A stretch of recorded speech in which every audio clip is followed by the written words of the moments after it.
All right, everybody, welcome back to the School of Preparedness. And I thought today I'm going to give you a tour of my prepper zoo, right? Now, obviously, it's not a zoo, but it feels like it. You know, like you guys may have heard before in my podcast. This is all new to me, we literally bought this piece of property in October, and it's now August, right? And in a very short period of time, once the winter broke, we purchased 40 or 20 chickens. Actually, we have 24 chickens. We have 4 ducks. We have 2 peacocks. We have 5 adult rabbits. Now we have 7 baby rabbits, right? We have 2 Great Pyrenees dogs that we just picked up a couple days ago. And we're probably going to get some goats in a little while. But we're literally just, we're doing this as quick as possible. Not because we want to have a zoo, but because we want to be able to sustain ourselves if something happens. So that's where, the prepper zoo, right? So what I want to do is give you a quick little tour of what we have set up. So now, we're not professionals, and I know there's a billion different ways to do things, and we're probably not doing everything correct, but, our animals are happy. We're enjoying them. And, we get plenty of eggs every day. We haven't specifically slaughtered anything yet for food, but, that's going to have to happen. Obviously, we're not in a full-blown society meltdown and full-blown, enact prepper plan 101. We're not in that yet. Everything's still okay, but, it's something that we're going to have to adjust and get used to and learn how to do. So just want to give you a little quick tour of the prepper zoo, right? All right, so what we have here is our homemade aviary. And so what we did is we got a bunch of scrap bamboo. Some guy was renovating his property or clearing out some land, and he had all this bamboo, right, for free. So all we had to do is run out there, and these bamboo shoots were 20, 30 feet tall, a lot of them. So I just grabbed my chainsaw. We cut them up in 10-foot long or 8-foot, 10-foot long sections, and we load them up in the truck, and we came back. So we were able to use these bamboo poles along with these green metal stakes and chicken wire and stuff to make this aviary. So we put some netting up and tied this to the tree up there. And what we have inside, and these guys are all pretty young, what we have inside is we have a male peacock that's about a year old, and we have this female peacock we got from as a little pea-chick. And I forgot how old, maybe 4 months old, maybe. We have 4 ducks. We just got those guys, I don't know, about 3 weeks ago. And then we have 4 Brahma chickens. And see how those Brahma chickens are black and white, and they're beautiful, and they're a lot bigger than normal chickens. So basically, they all kind of live in, we made this coop basically out of bamboo poles and the side pieces of a bunk bed, an IKEA bunk bed. So, and we used the little drawers there for little places they can sleep in and roost in. My wife designed this, and she made these roosting poles out of bamboo, and we cut up some logs that we had for them to be on. We have a little pool over there the ducks can go on, some water and feed. So that's the area for these guys. They're still kind of young. And another thing too is we went to a place called Habitat for Humanity, which is, you might have that where you're at, but basically you could people donate stuff to the store, and you can go and buy stuff really cheap. So basically we picked up all these screens, and we strung them together and made like a pen out of it. Now it's great. It's done its duty, but you just gotta watch. The chickens will peck holes in it. Like, you can't maybe see a hole down there, right here. They got a little hole in there, right here. Here's a hole. So you just got to patch it up. But basically, we were able to do that, and it saved us a lot of time and money on chicken wire. We were able to pick those up really cheap. And over here, that is the first area we made for rabbits, but then we ended up making that for the guineas. And they don't don't stay in there at night anymore. They run around and they do their own thing. But I got that plan off of YouTube and made it out of PCV pipe, but I didn't make it tall enough, you know. So if you make something and you want to be able to go inside of it and put feed in there and things like that, make it tall enough to where you can walk in. Otherwise, your back's going to be hurt, just like mine is. So anyway, that's we used that for the rabbits initially to have them kind of run around in there, like as a play area. But then we took the rabbits out and we converted that into a coop area for the guineas. And when the guineas got big enough, we let them out. And over here, we made this originally. We made this for the rooster we were planning on getting. This was going to be like a temporary thing, but what ended up happening is one of our rabbits got pregnant. That's another story I could tell you about how the rabbits got pregnant, because we try to separate the boys, and but when we picked up our initial 5 adult rabbits, we thought we had 3 males and 2 females, and there was 3 rabbits that had their ears clipped by the people we bought. So we figured, okay, those must be the males. But what happened was one of the ones with clipped ears was a female. So for a while there, one female was trapped in a cage with 2 male rabbits. So anyway, when we ended up taking the rabbits out and put them in their bigger area, the one rabbit was pregnant. So her 5 bunnies are the white ones, and then we picked up these 2 gray and white ones, I don't know, a couple weeks ago. But anyway, this is where the babies live in there.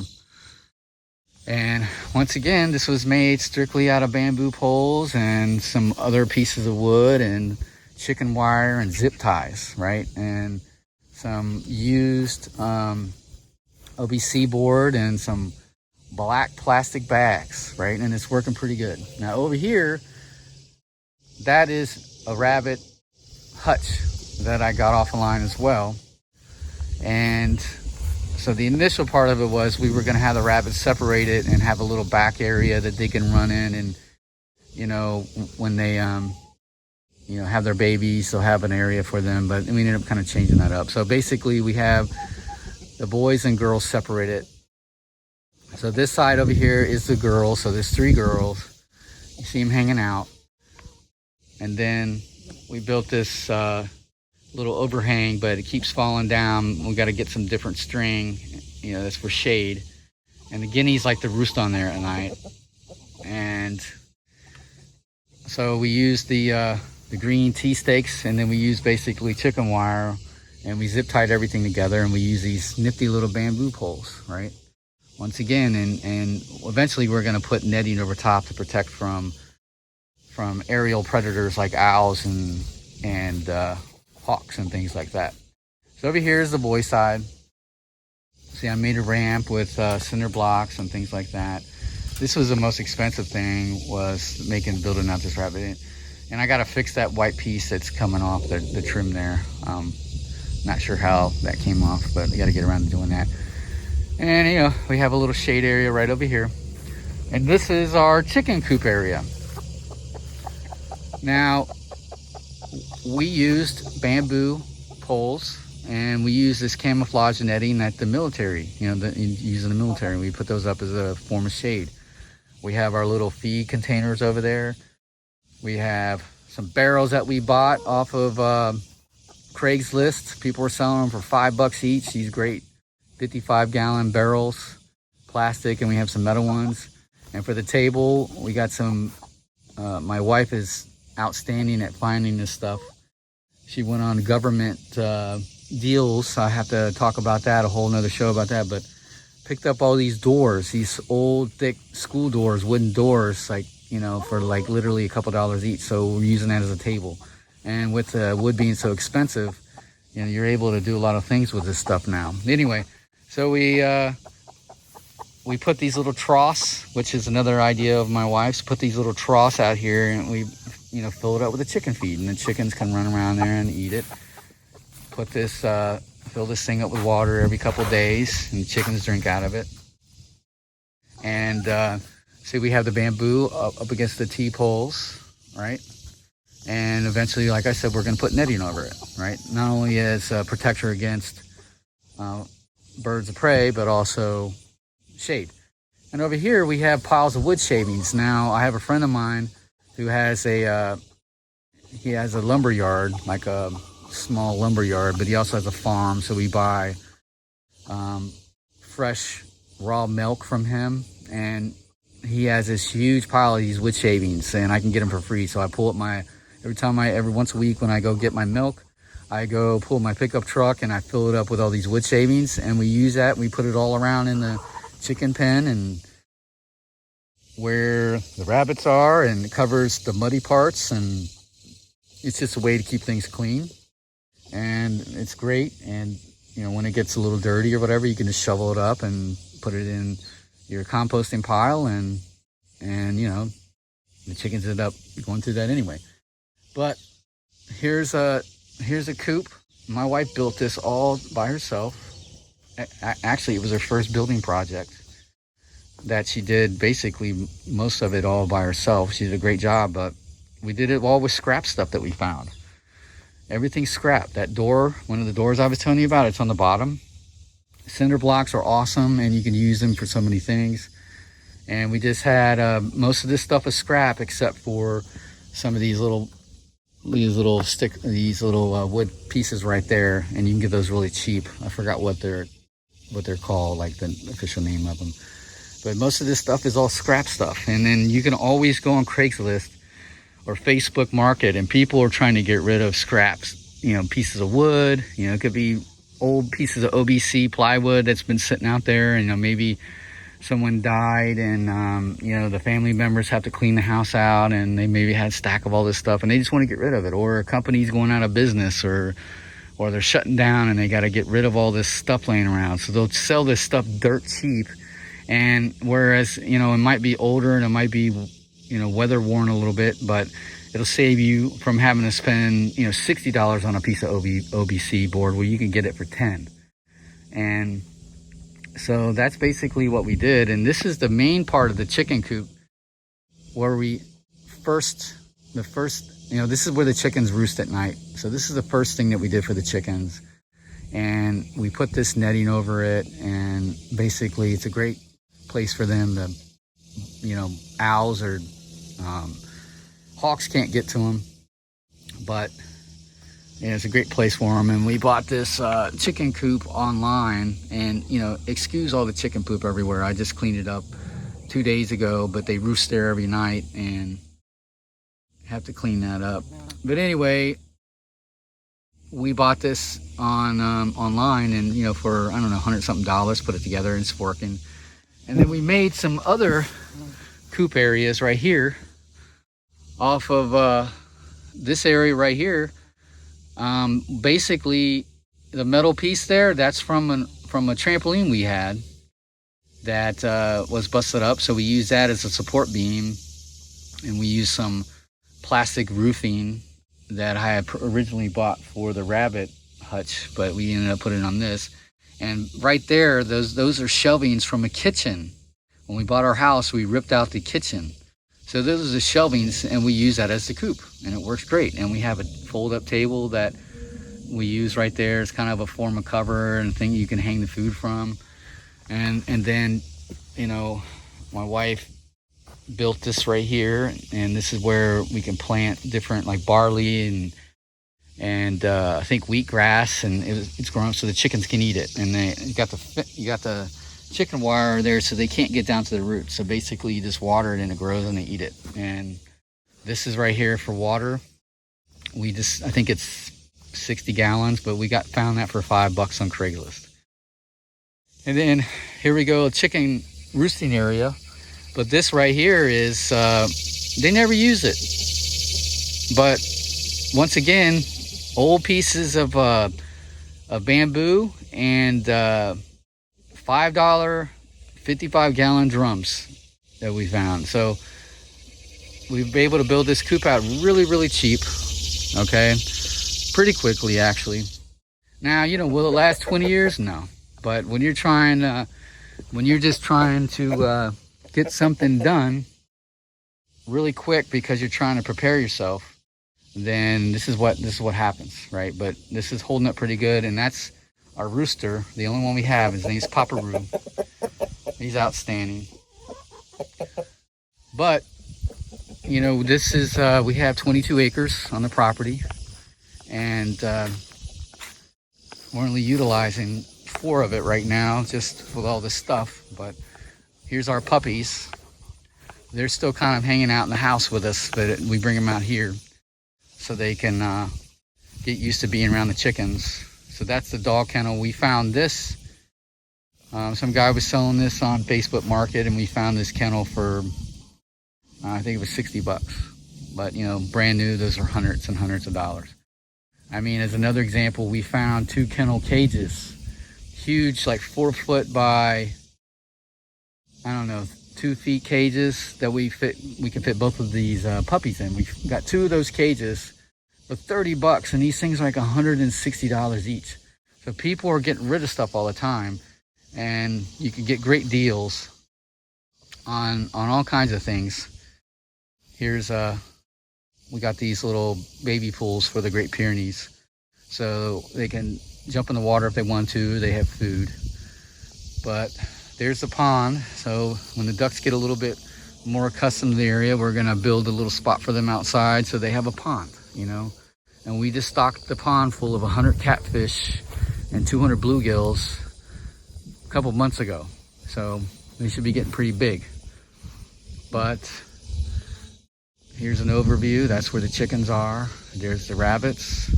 There's the baby rabbits. That's where the guineas are at when they're, or that's where they used to be. And this is our aviary with the peacocks, the Brahma chickens, the ducks. And you know, right now they're living somewhat peacefully. The Brahmas are bullies. And I wish the guineas were around so I could show you them. But at nighttime, the guineas like to roost right there on the doors there. And one night I came out, this is when I first found out they did it. They were all perched up on there. And then there was that really tall bamboo pole right there. There was one single guinea that was attached or perched right up on top of that. But guineas are rather interesting. They're loud. They're not the smartest creatures that we have, but they're good guys. They hang together. They basically go everywhere together, and it's really interesting to see how they communicate, how when they're lost or scared, how they communicate with each other, and how they generally don't leave their brothers behind. You know, if one of them gets trapped inside because he can't figure out how to get out, there'll be 1 or 2 that are going to be outside, and they're going to wait for him. You know, while the rest of them, they go do their thing. But it's kind of interesting, you know, it's kind of interesting that they're really observant of themselves. Okay. And you know, we have a couple shipping containers that we got to move them and stuff like that, and those big logs, we got those practically free. We just had to pay for the guy to dump them, but you know, eventually we're going to use those. And we got a couple of school buses that we picked up, 2 school buses, right, for like $1,500, and they basically ran, all they needed was a battery. But there's all the seats from the school buses. So, you know, remember those 55-gallon drums? Well, we have plastic ones and metal ones. We got them for like $5 each, right? So you can always find stuff on Craigslist and governmentdeals.com. You can get an account and you can go bid on different things. You can find so many things cheap, but I'm going to have to do a whole episode just on that. But anyway, I hope you guys like the Prepper Farm. Once again, we're not experts by a long shot. We're still figuring this all out, and I'm sure we're doing a lot of things wrong. And you know, we decided not to cage the rabbits up like some people do, because we just want them to have a better quality of life.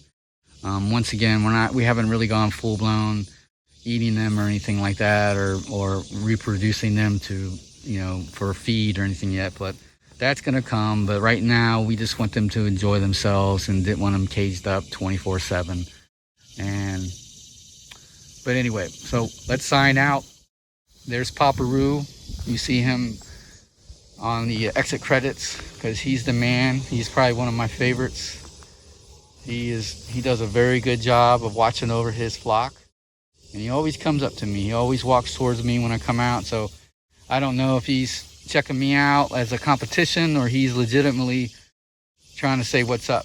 But this guy right here, that is our puppy, boy, Great Pyrenees puppy. His name is Sunju. Hey, Sunju. He probably wants to go inside.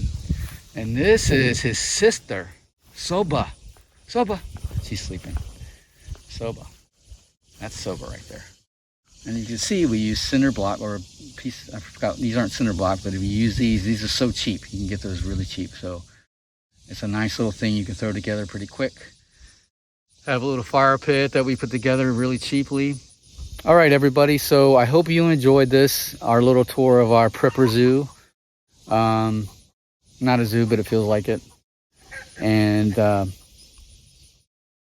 hope you enjoyed it. Once again, we're learning, and just like you would. So you have any feedback, right? Or you have any comments, just let me know.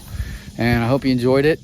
And if you like what you're seeing, please check out the other videos. I'm trying to build this out. Gonna have a lot of different information coming. You can check out my podcast, where I go into more verbal, in-depth detail about a lot of things.